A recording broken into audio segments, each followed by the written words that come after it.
And welcome back, everybody, to the Podcaster Nation. That's right. I said welcome back because I know you were just listening to our stuff and you came back for more. Folks, you're brilliant. You're absolutely brilliant. It was a good move because we have a lot more for you. Now, why do we have more for you? Because this is the podcast. It's about podcasters, it's for podcasters, and it's done by podcasters. And our guest today, you cracked the code, is a podcaster and an incredible podcaster at that. You're going to love this episode today, folks. This is the place where we come together to raise each other up, and this is the place where the rising tide raises all ships. So let's get sailing and bring in coach, catalyst, speaker, award winning author, and performer, host of Your Ultimate Life on LA Talk Radio and the podcast.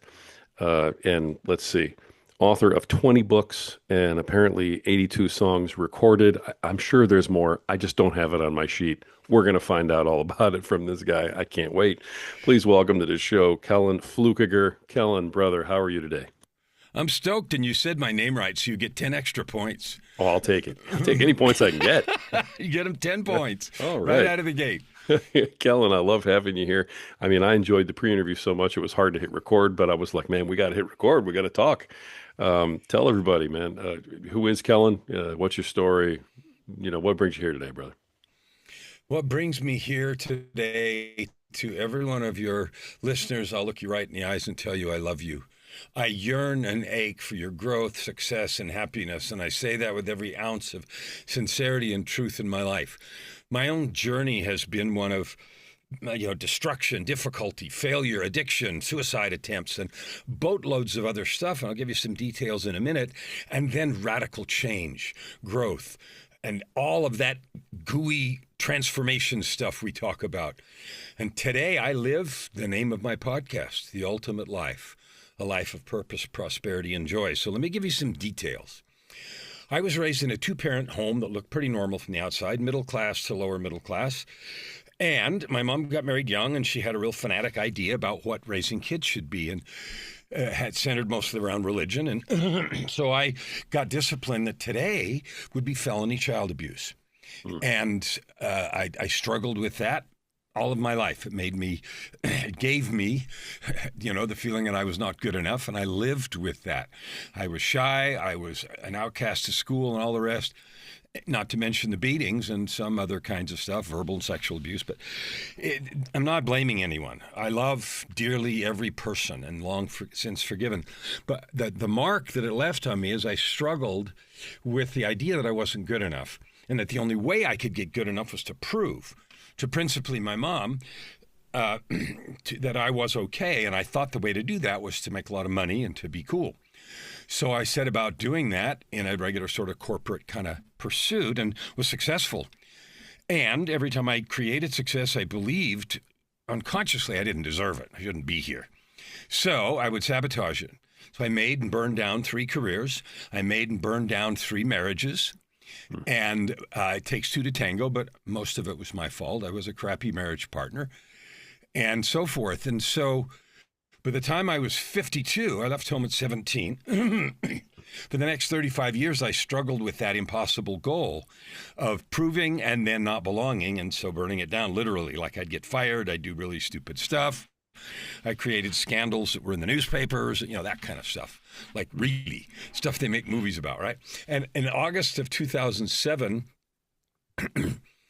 35 years after I left home, so 2007 was the year I turned 52. I was single again for the 3rd time. I had 4 of my 10 children living with me as a single dad. I was a drug addict. I was making so much money that my $3,000 a week cocaine habit didn't matter. Wow. I had attempted suicide for the 2nd time 2 weeks before.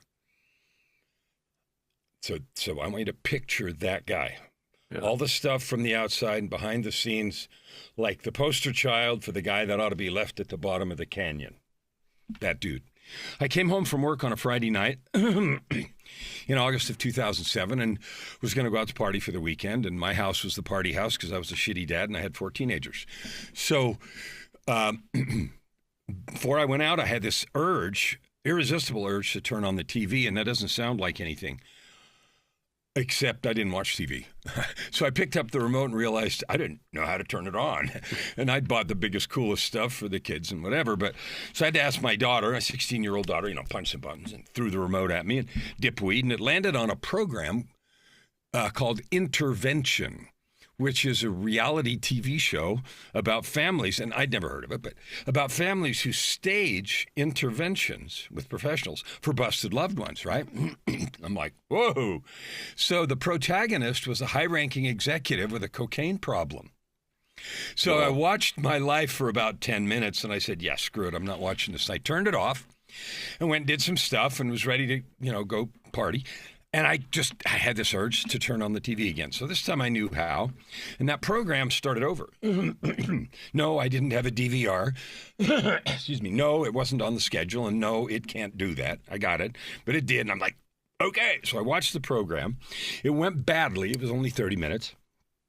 The guy yelled at his family, stomped out of the intervention, swore he didn't have a problem. You know the drill. But it freaked me out. So instead of going out to party, I went to bed. When I went to bed, I went to hell. And what I mean by that is I went somewhere that felt out of body. I was in a big room, like theater, dark, stage up there, and I watched these scenes play out on the stage. And every scene was focused on suffering. The suffering that had been inflicted on me as a kid, up through the suffering I had inflicted on everybody else as a shitty partner and a shitty dad and an addict and a pathological liar and all the rest of the stuff. And the intensity of watching those experiences was beyond my ability to describe. It was absolute agony. Yeah. After what seemed like forever, I heard a voice over my right shoulder behind me said 3 words. It is enough. I woke up and I was disoriented for 3 reasons. 1, I was all twisted and upside down and backwards in bed. 2, the bed clothing was soaked, like wring out soaked. And I didn't know a body could lose that much liquid.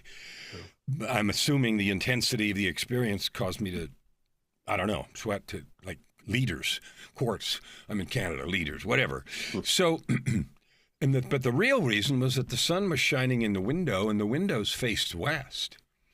So I got up and saw that it was 5 o'clock Saturday afternoon. So I'd been somewhere for 18 hours. And I realized as I got up, I'd been invited to change. And I had no idea what to do, who to talk to, how to start. I was like completely. But I said one thing. I said, I'm done. So I threw away $1,000 worth of drugs I had laying around, because I always did. And I quit cold turkey that day. And that got me sober, but it didn't do anything about how I got there. Decades of untreated depression and self-sabotage and everything. But that was only the first half of the intervention. I went back to work on Monday knowing that I had to go do something else and get out of the whole thing, but, one thing at a time. I was sober. So I went back to work Monday, and in the position that I had, because of decisions I made and work I did, I used to make decisions that affected other companies to the tune of billions of dollars. And so I used to get lots of Be Nice to Kellen stuff, tickets to this and expensive bottles of booze and that kind of stuff. Not bribes, but, just Be Nice to Kellen. Anyway, one of the things I got was a really expensive pair of tickets to see a Yo-Yo Ma concert. Now, if you know classical music, you know who that is. And if you don't, you don't. But in classical music, I was like, oh, I'm like, I'm going, right? But I didn't have anybody to take. So I'm like, what am I going to do with this second ticket? Like, I'm not wasting that. So I asked in the groups that I managed, who likes classical music? And a woman in one of the groups said, well, I do. I said, have I ever given you anything before? And she said, no, because I gave away stuff all the time. So I said, okay, here you go. See you there. 2.5 weeks later, we met at the venue to the concert. And now, as of that date, I'm now almost 3 weeks stone cold sober. The concert was amazing. And halfway through, I had this weird feeling come over me that I recognized from 3 weeks before. And I heard this voice say to me, you need to marry this woman. And I said, you're flipping insane. I said, there's some problems here. One, I'm I don't know her very well. I'm 3 weeks sober, and I've done this 3 times before and have screwed it up every time. This is not happening. I can't do that. Later that night, we were backstage because the tickets were literally $1,000 tickets, backstage passes, reception, and all that stuff. Nice. So we're backstage, and the voice came back and said, comma, and you need to tell her tonight. And then I really went crazy. I thought, well, there's some real problems with that. Number one, I know her. She works for me, but I mean, in one of my groups, but I don't know her well enough to know whether or not, like, she's in a relationship. I don't think she's married, but, like, I don't know that. And number two, she could have me, like, arrested or something for harassment or whatever. I said, no, this is not happening.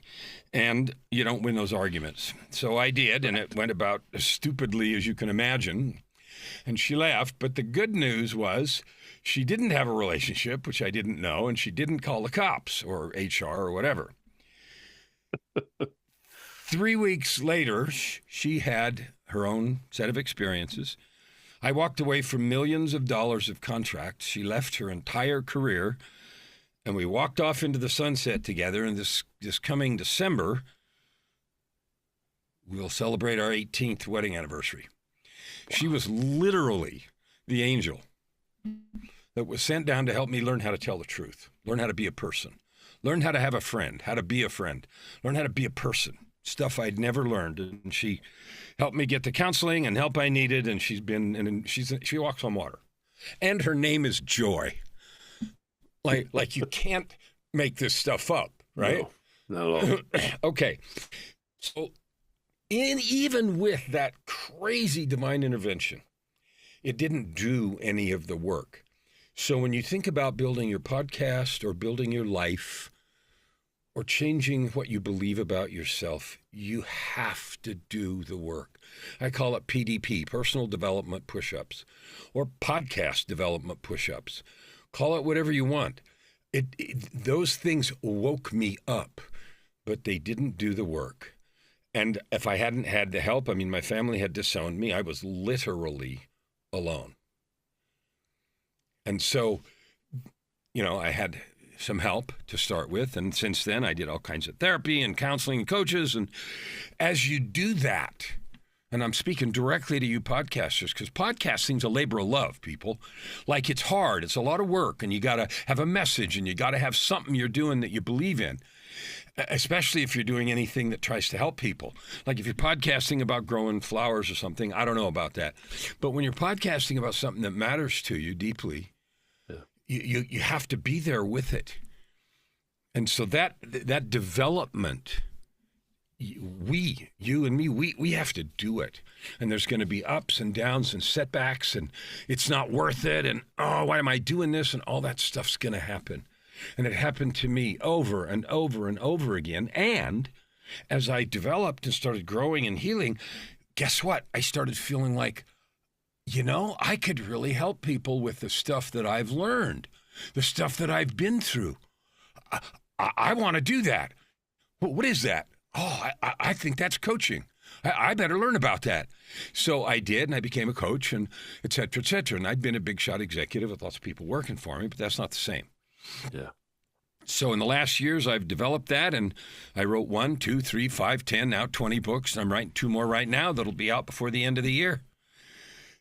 And all of them, and I have a podcast, like you said, and all that stuff. But here's the thing. All of them have come from the truth of the story of growth. There's nothing made up about any of it. I wrote a book about forgiveness and a book about walking without fear and a book about dying, which happened in 2018, 11 years later, and flatlined in the ICU. Every one of them has come out of experiences and the truth of your becoming. So every one of you have a message. You have a purpose. You're here. The truth of your becoming is the most powerful gift you have. Okay, that's a long answer. That was amazing. I wasn't gonna interrupt you for love or money, man. It wasn't gonna happen. So I love it. You wrote 20 books, include one called The Story Arc, and from what I understand right now, all of these books are personal experiences that you've had along the way in your journey. They are. And I, I have a stack of them here, and a couple of them. Now, I have written a couple of chapter books where I added something to somebody's book because they asked me to. A lot of people start there because they're afraid to write a book, or they don't know how, or they pay either nothing or $1,000 or $2,000, as much as $5,000 to be in somebody's book because they promise they'll get a bestseller and stuff. And I've had a couple people ask me to do that. So I've done a couple of those, but nearly all of them, the rest of them are my own personal experiences. So I wrote a book called The Results Equation, which is how to get stuff done, because I learned that, and it's a foolproof way to get any goal accomplished, because whatever you're doing is whatever you're doing, but the process of growth and achievement is the same steps. And I wrote my own story in a book called Tightrope of Depression, my journey from darkness, despair, and death to light, love, and life, which talks about those experiences I just had and more. And I wrote a book on forgiveness. Here it is, a book on forgiveness, because I wanted to preach no, but because learning forgiveness for myself, for all my terrible mistakes, and for others was critical to being free. Forgiveness isn't about someone else's deserving. It's about releasing the hold. It's choosing no longer to let past events have power in the present. Wow. Yeah. And a book about fear and all that stuff. Anyway, go ahead. Oh, I was just going to say, because you brought that up, I do some coaching as well. That's one of the issues, especially when I'm dealing with men and a lot of veterans, that they just simply can't forgive themselves for whatever happened before, whatever the mistake was. I just did a live on it last night in one of our groups. So it's funny that you bring that up right now.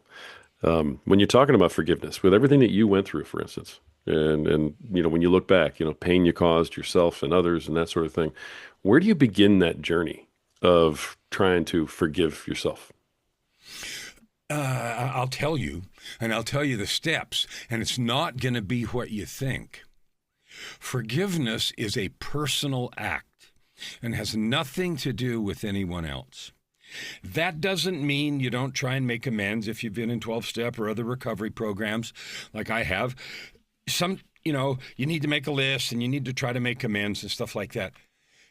Those are activities to take responsibility as best you can.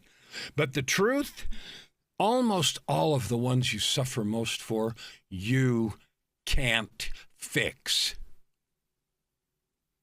If you hurt someone, if you betrayed someone, if you were unfaithful, if you ripped somebody off, if you did stuff, you can't fix them. Let me tell you a story. Right after the divine intervention in 2007, I inherited a dog. One of my 10 kids had a girlfriend, and they got a beautiful Australian Shepherd, and then they broke up, and they didn't have anywhere to put the dog, so guess what? I have a dog. And he's about 4 or 5 months old, and I'd never had a dog. And I didn't know. And so New Year's Eve, 2007, 2008, right? And I was playing with the dog, and I was too rough, and the dog bumped into a speaker stand. And he has little speakers on it, and the speaker fell off and landed on the dog's foot and broke all the metatarsals. Now, the puppy's about 5 months old, so he's laying on the floor, howling, and I'm flipping, freaked out, feeling so bad I wanted to bleed. And so Joy and I spent New Year's Eve running around trying to find an emergency vet open at midnight on New Year's Eve to do what we could. We found one, they did whatever. So, operated and did everything they could, and then gave him back to us with a cast and said, we did everything we could, and he needs to stay with limited mobility for 6 weeks. Yeah, good luck. So he spent the next week on a lead chained to a door handle, so he could only have about 6 feet of, didn't work. They said probably later he'll have a limp, especially when it gets cold. And he did, and he developed that. So for the rest of his life, the dog had a limp. And I felt awful. The dog wasn't having any of that. He played and ran and made the most out of his life. And when he had a limp, he limped and didn't care. The dog didn't care. So I don't care what you've done to others or what others have done to you. There may be permanent shaping that, like the limp. You may be carrying a limp, or others may be carrying a limp. That has nothing to do with forgiveness. Forgiveness is not our ability to completely erase the consequences of something that happened, because most of the time, especially when it involves hurt, pain, betrayal, sadness, love, not love, all that, you can't flip and fix it anyway. And so what we do is we can't forgive ourselves, and we live forever in a story of if I'd only, oh this, oh that. And you know what the only consequence is? You lose your ability to matter. You lose your ability to make a difference because you carry a big weight, a blanket that covers your light. Forgiveness of yourself and of others. Sometimes we think, I got abused as a kid. Okay. I have long since forgiven them. I don't really know what they were thinking. I can't imagine any of them. My mom got up any day and said, today I'm going to beat the shit out of my kid. So I don't know. I've made up all kinds of reasons, and I had tried to talk to her. She's gone now, but and she didn't remember, didn't deny it, whatever. I don't care. I love her anyway. I'm grateful for both the bad and the good. The good things she taught me music. Okay? And I've done professional work, and it's a near and dear thing to my heart. She taught me how to work hard. And there were a lot of crappy things, but I forgive her. I love her. No problem. And you know what that does? That completely releases me. I am free. And when I think about all the things that I had done, the lies that I told as an addict and a cheater, and I can't even count the number of things. I carried that weight, and it killed me. I attempted suicide. I imagined I'm no good. Everything everybody said, they're right. It's my fault because they, blaming me, you suck, you this and that and the other. And I accepted it and lived in it and believed in it. And the only effect that had was it may have given them some relief to yell at somebody. I don't know. But on me, the only effect that it had was to make me unable to live, love, and serve. I choose not to do that. So if you want to, you can choose this moment to completely and absolutely forgive yourself of any and everything. Now, if there's some amends you can make and you need to do some apologies and do some things, you do that. And they may spit in your face and they may not care, and that has nothing to do with it.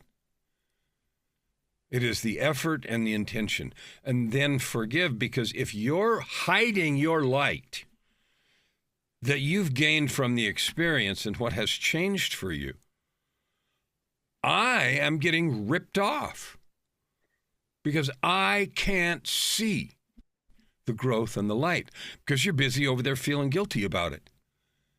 And you're unwilling to share with me the truth of your growth and transformation.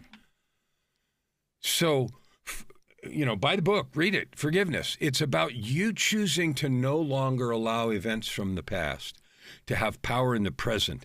And that choice rests solely with you, period. Somehow I knew you could answer that question. I just appreciate it. I don't know where it came from either, but thank you for feeling that, out of the blue. I appreciate it very much. The podcast then was that founded on your personal story as well? I love what you do, and it seems like you're definitely out there to help folks. Just the episodes that I got to hear were really incredible. But did that start from the same place as the books come from? Kind of, yes. It's funny. So at the beginning of the pandemic, 5 years ago, February or March or something of 2020. Yeah. So in our sixth year, I guess, when the dreaded words lockdown first started getting spoken, right? Some dude who was not a client, but who had been in a mastermind that Joy and I had been in some years before, called Joy and said, does Kellen have a podcast? I guess with the idea of lockdown, they were looking for something, inspirational or whatever. And they knew me, who I was and everything. And we didn't. But she said, yes. And she came downstairs and said, we have a podcast. And I said, cool. What shall we do? And, with that ultimate, the fear. And, when that first started, we didn't know what it was. we thought maybe this is like Armageddon, the movie, like 2 weeks before, or a month before, I'd seen one of those plague movies, right, that wipes out the world. And as we all watched that unfold, I mean, it crossed everybody's mind for a minute that, this could be like that, right?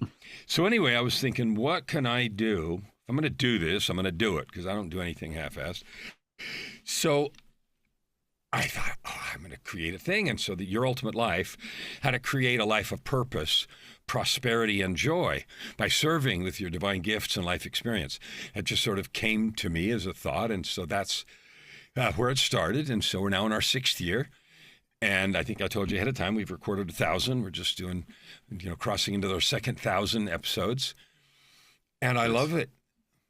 So that's where it came from. So yes, it did. But the story is kind of funny. So as you do the podcast now, currently, who is it when you're doing the podcast that you're doing it for or speaking to? I'm speaking to every single person who has a story that goes like this or some version of this. I see other people who have what seems like more success, who have it together, who are doing something, and somehow they've made it past their worries, fears, and the struggles and obligations they have, and they seem to be like happy and doing stuff, and I want that. And I have it sometimes, and if people ask me if I'm happy, I'll say yeah, mostly. And to sort of speak to you and tell you that it is literally possible every day to live a life of purpose, prosperity, and joy. And that the tool to make your greatest income and impact is the confluence of your skills, gifts, and life experience. If you don't know how to do that, that's fine, but that is the truth. And to assure everyone, including with guests, I love amplifying that message and being the megaphone for other people's messages. Purpose, prosperity, and joy. It is your birthright. If you don't have it, that's on you. You can have it today, but you have to go get it because it isn't coming in an Amazon box. Wow. I mean, that's a pretty big target audience. I mean, there's a bunch of people that don't give a crap. There's a bunch of people that are living in addiction to mediocrity. I guess this is good as it gets. Yeah, I hear all that shit, but it's not true. Okay, you're free to live there. Like, I can't make you go do your personal development push-ups. Right. And I wouldn't try. There will come a day for most people when they ask those questions. And many times people give in to the yearning or give it up, cover it, blame it later, a bunch of reasons. Life takes over. Or they read a book or go to a show or an event or something. And then they mean to, and then they don't. This is meant to be a continual source of inspiration. WIPOS, worth, identity, possibility, ownership, sovereignty. Your worth is infinite. You can pretend it's not, but it is. Your identity is a divine being. Your possibility, because of that, is you've got divine DNA. That means you can have or create anything you want. Ownership, you own your life. Nobody else. Sovereignty, meaning you're the sole determiner of where that life goes.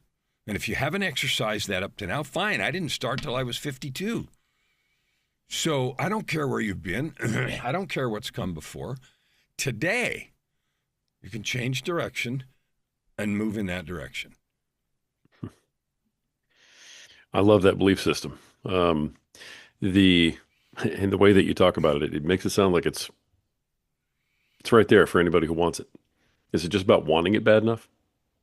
It is, and it has to be. So I go back to what happened in August of 2007. I didn't know how to do anything. I didn't know where I was going to turn. I didn't know nothing. But I knew one thing. I'm going. I don't know where the road goes. I don't know how much broken glass I got to crawl over. I don't know. I don't know that, and I don't care. I'm going. So that's part one. Part one is a commitment to your own soul, to your own worth. It can't be for anybody else. It can't be to prove anything. It's because you're worth it. You decide I'm going. You'll figure out. The road will unfold. And yeah, there'll be broken glass you got to crawl over. And when your determination, and the second piece, so number one, I'm going. Number two is love yourself. Like, I hated myself so badly, I wanted to kill me, and I tried a couple times. Learning to love yourself is a process. It doesn't happen in a day. You didn't learn to hate yourself in a day either, or doubt yourself, or fear yourself.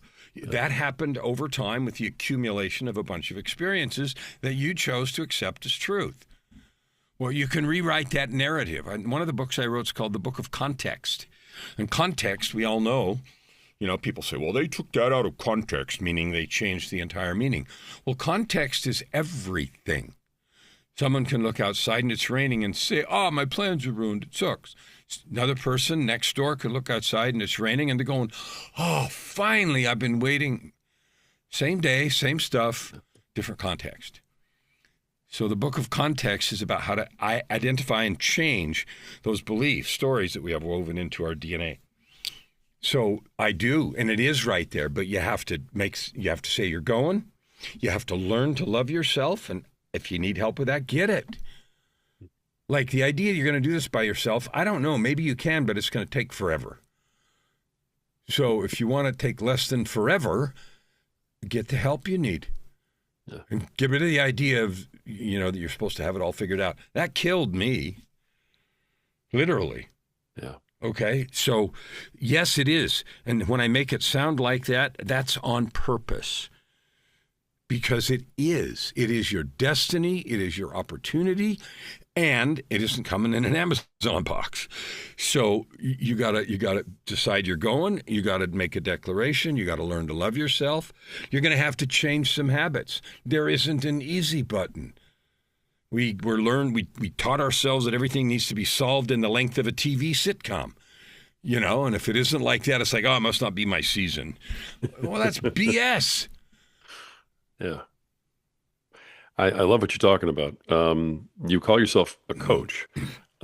Is this the type of stuff that you coach? And do you coach it to individuals or to companies? I mean, what's the makeup of your coaching? All of that. So I have some corporate stuff. The key determiner for me is, are you willing? I'm really selective about clients. And the key determiner is, are you actually willing to do this? Because I don't have time to talk you into it. If you're coming and you say, I'm going. Like, I don't know. We talk about what happened in your life up to now and what happened right now to make, slam your fist on the table and say, like I did when I sat on the edge of the bed, drenched and shaking after that thing, and said, I'm going. Like, when that happens, we can do anything. So whether it's a team or individuals, I'm picky, and we have some very specific things that we do. We create a declaration about where you're going, and if you don't know, I help you create that. Craft your identity, who you want to be, not for public consumption, but that deep internal innermost heart, like, who the hell are you? If you don't know, let's figure that out and then go from there, because when you show up every day on purpose, connected to the truth of what you really want, there's nothing you can't create. Wow. So it's people that got to want it. They got to want it. Yeah, absolutely. I love that. I could talk to you about this all day. My head's just floating right now, and I love that. Normally, I'm not like that, but I really appreciate what you're bringing out. And I bet there's a whole lot of listeners who are acting the same way I am right now, and they're kind of blown away. So, Kellen, I appreciate your message very much, and I love what you're doing here. Let me ask you a podcasting type question so I can get myself back on, in between the bumpers in the lane here. But as you've built your podcast, as you've built your business, how do you use your podcast to help build the business, or the business to build the podcast? And what's the relationship there? Both. So I started the podcast as a thing. I told you how that happened. It's kind of funny. And then as we went into it, first it was daily, 15 minutes. And then after a while, we had so many episodes, we couldn't really market them effectively. So we're now twice a week.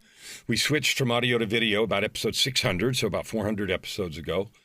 And we put it on all the regular platforms, of course. but I actively seek for guests that are aligned. And so I use it to build business. I don't pitch on my podcast. You've listened to some and you know that. I do tell people that if you're interested or you want some help, get a hold of me.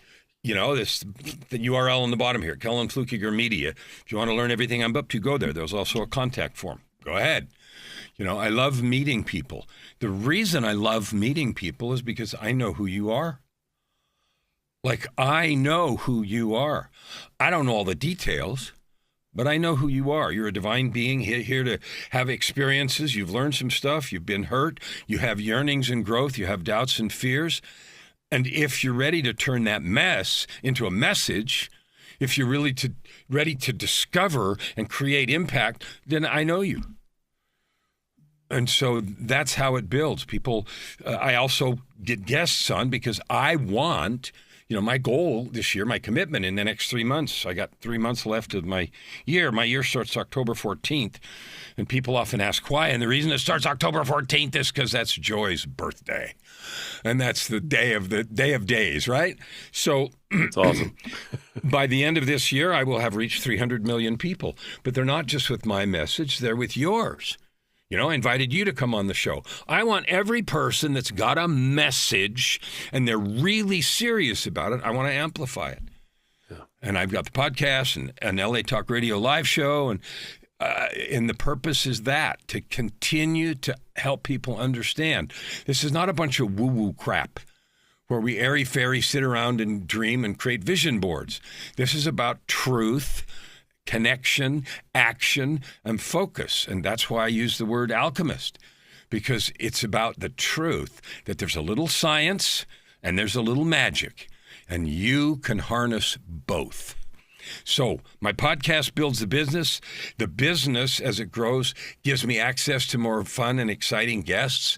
I've had some billionaires on and people that have got all this good stuff, and we talk about some of that. But mainly what I'm interested in, and I don't really talk about their companies and their billions, I just ask them the same questions. Who are you? What's your message? What do you want to give to the world now that you have X? What did you learn getting to X? And so that's what matters, because the rest of that crap we're not taking with us anyway. I love it. All right. And thank you for the invite. I would absolutely love to be on your show.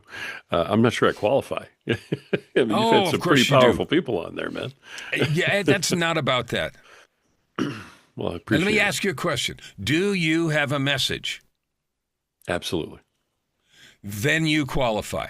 Because someone that has a message and has created a podcast and is trying their best to lift and bless and serve, I want to help you. Well, thank you. I appreciate that. You bet. And I'm really glad you're on this today. Yippee, me too. All right. How do you, I mean, this is a very, very benign question at this point with everything else we've talked about, but it is something that people do like to know. How do you go about promoting your business, your podcast, that type of thing? What works for you? I have fought and wrestled with that. I used to have a business called whyyourvideomarketingsucks.com. And I taught people about presence and about how to be on camera and how to speak. And I teach people to speak from stage and to serve and sell from stage and all the rest of it. And, I use social media and everything else to just spread messages. And I have tried funnels and all the different things that you've heard of. And I'm not saying anything's wrong with any of them. The reason they don't work, if they don't work for you enough, is because they're not powerful. And the reason they're not powerful is because they don't have enough of you in them. There's not enough power, your truth. The most powerful gift you have is who you are. And people want to talk about things from behind a virtual or an actual shield. And they're scared of their own power. And the truth is, if you want to cut through the noise, and there's so much of that in the world these days, if you want to cut through that, you got to be vulnerable to a degree. You have to be willing, because what people want is authenticity. They want to connect. They want to touch. They want to feel. So do you. Like that's what we want as people. And so people, you want to buy your stuff. That's what they want. So you know what my business plan is today? What's that? I never look for clients. I look for people. I look for people to love, opportunities to serve, and problems to solve. And clients come in abundance. I have challenges I run. This other URL, Dream, Build, Write It. That's a challenge. I'm running one at the end of September. It's about how to help you find your story, your power, and then write a book and create a product and serve from that. And so that's one of the ways. It's a fun thing. And it came out of my own journey, just like everything did. So I find people to love, opportunities to serve, and problems to solve. And I work on my 300 million, and that's all I do. And from that place, I get clients. People say, can you help me tell my story? Can you help me create a product? Can you help me find this power in me? Can you help me, my business, I was doing good and not good, my marketing, whatever. I mean, they use business language, marketing, top line, bottom line, revenue. Yes, yes, yes. But that's the weeds. No matter what they come for, the truth, the core is, let's see who you're being. Because who you're being in the world, whether you're on social or LinkedIn or networking events or anything, that's the element. People are attracted to truth, authenticity, and if they have any need at all for what you have, now there's going to be people that don't need what you have. Okay, fine, they're not your clients. Right. So don't worry about it.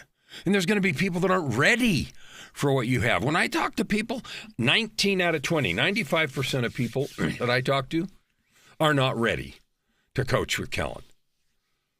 They're not ready. Because when we talk about the blood on the floor and the changes and the time, I didn't know I had to do that. Well, then, you want that thing you're talking about? Like, I don't know. So I don't worry about it. My job is to find those that are. Wow. Once again, I think I've said that like 15 times during this interview. So it's incredibly impressive, man. It really is. How long have you been coaching again? Well, I started with my own personal transformation after 2007. Right. And it took, a couple of years of really intense internal work and introspection and counseling and some other stuff to both get the help I needed and also make the choices that I was going to be a different person. I mean, I'd struggled with untreated MDD, major depressive disorder, and manic depressive. Different shrinks told me different shit, but I'd struggled with that for my whole life. And I'm 52, and I'm like, I'm done. Like, I don't know what, and it took me a year or two to even tell the truth to shrinks because I was so used to controlling the narrative and being in charge and all that stuff. So I had to make a decision if I was really willing to do this work, and I decided that I was, and have done the ups and downs and self-doubt and, oh, shit, I'm never going to make it, and on and on and on. Yes, yes, yes, and yes. And the thing that was ringing in the background, I'm going over and over again. When Joy and I got together, we did the same thing. I've been married and divorced 3 times. She knew that. I told her everything. I'm a drug addict. I just barely been sober 5 minutes, 3 weeks, few weeks.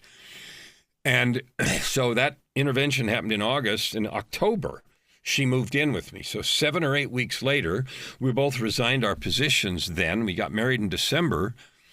And when I resigned, like we'd been talking about stuff, but we hadn't really planned, and something happened, and I just resigned. So I came downstairs from having, quit, and I walked in her office and shut the door. And I said to her, you may want to rethink this whole thing, because I don't know what you think you signed up for, because I'm a big shot, right? I mean, big shot. And she knew it. I said, I don't know what you think you signed up for, but I just quit.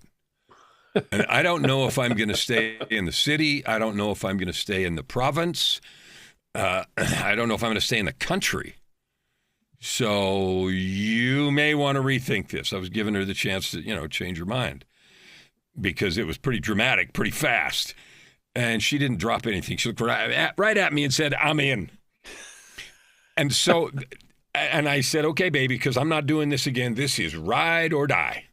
And yeah, I had a Harley and yeah, all that. So yes, okay, too. But I said, this is ride or die. Yeah. Wow.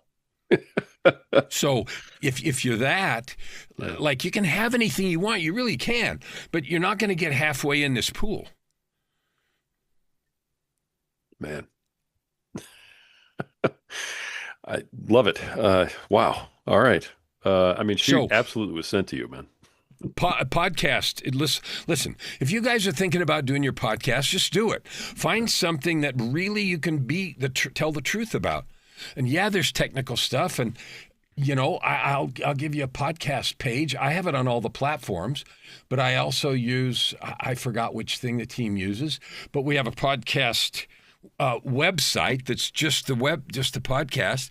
It's called yourultimatelifepodcast.com, and I put the link in the chat, and that has ability for people to get to every place, and maybe everybody does that. I don't know, but we've done that, and I just decided I'm doing this. I'm doing a podcast. Why? Because it seems to be a good way to reach people. And now in the last year or so, I mean, it's exploded. Every fired newscaster now has a podcast. And, everybody's out there screaming and yelling at everybody else on their show. Yeah. And so now it's turned into a big deal. And 5 years ago, it was growing, but not like now. So you just have to decide if you're willing to put the time into it. And yeah, there's a little bit about technical stuff and microphones, and there's ways to make it easy, and editing and clips. And, with AI growing, Opus Clip is really good to cut stuff up and put it everywhere. I mean, there's lots of tools, but that isn't the point. The point is, I'm doing this. I'm doing this. I'm doing this. I'm doing this. I'm going to do it. Yeah. Okay. Like, who's going to argue with you? No, love it. Simple and straightforward and to the point. I'm doing this. That's it. Nice. All right. I always try to ask a corny question. This is a perfect time for it, and I just cannot wait for the answer I'm going to get from it. So, when it comes to doing your podcast, what is it about doing your podcast that you love the most? And what is it about doing your podcast that you just hate the most? I love being able to. It's something you learn how to do, because even when I'm recording solo episodes, to see and feel the truth of the spirits of those who are watching. I love that because it makes me forget everything else and yearn and lean into you today and your listeners. I love that. And I love just the opportunity to tell the truth and to be with you for encouragement, and to acknowledge how great you are, whether you're doing anything with it or not yet. So I love that, the doing of it. I've owned a recording studio for 40 years, so I'm an audio snob, and I know microphones and editing and audio sweetening and all that crap. But still, the time that it takes to, like, I don't edit my podcasts ever. So with guests, we just do it. And when I'm alone, we do it. But that is the result of practice. So I don't make mistakes. It is what it is. And if there's something in there, that's funny, and we just move on. So I don't do that. But the process of, and I just do the audio sweetening, and then I give it to the team, and they do whatever.